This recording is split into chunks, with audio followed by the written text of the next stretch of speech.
You know, it's funny how certain nights stay with you forever. No matter how much time passes, no matter how much you try to forget, they just won't leave you alone. This happened years ago, back when I was in college. I was living alone in a small apartment. Not the best place, but it was cheap and it was mine. Most nights were uneventful. I'd study, maybe watch some TV, scroll through my phone, and then crash. But this night was different. I remember it clearly. I was alone, up late, drowning in textbooks and notes. The apartment was too quiet, the kind of silence that makes you hear things you normally wouldn't. The low hum of my desk lamp, the soft creaks of the floorboards, the faint ticking of the clock on the wall. It all felt louder somehow. Outside, the city was asleep. The streetlights flickered, casting long, lonely shadows across the pavement. The air was still, too still. I glanced at the clock, 2:37 a.m. I sighed, rubbing my tired eyes. My coffee had gone cold. My brain felt like mush.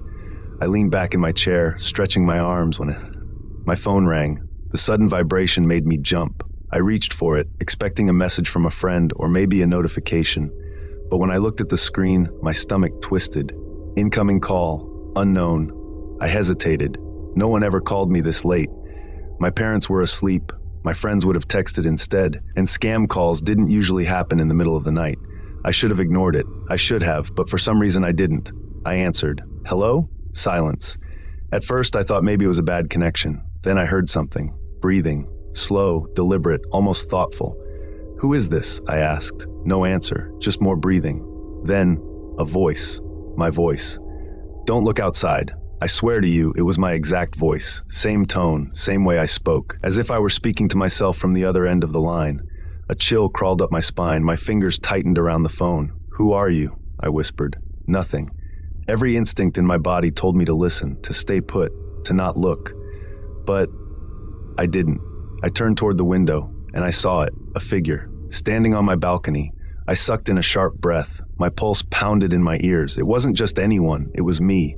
Same height, same messy hair, same hoodie I was wearing, and it was smiling. A wide, unnatural grin stretching across its face, too wide to be human.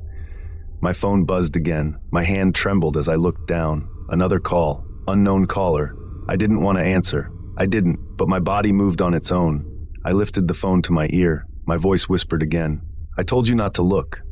I dropped the phone. It hit the desk with a loud thud, the call cutting off. My legs felt weak. My breath came in short, panicked bursts. The thing outside pressed its hand against the glass. I stumbled back, knocking over my chair. The glass fogged from its breath, but the smile never wavered.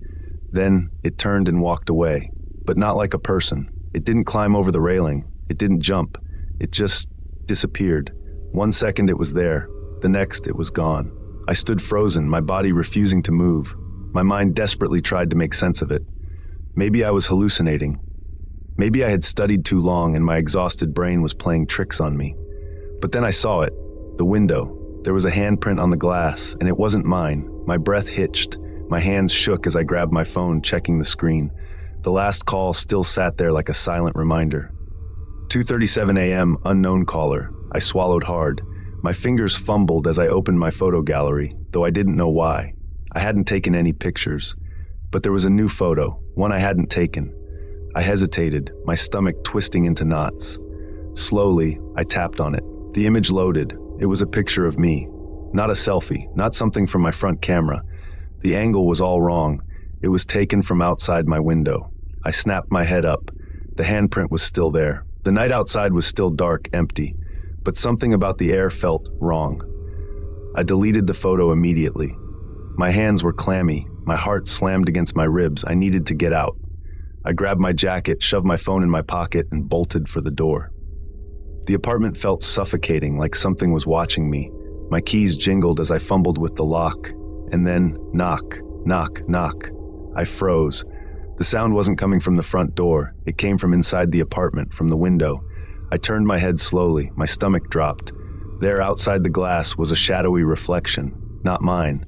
It's still grinning, still watching. I didn't stay to see what happened next.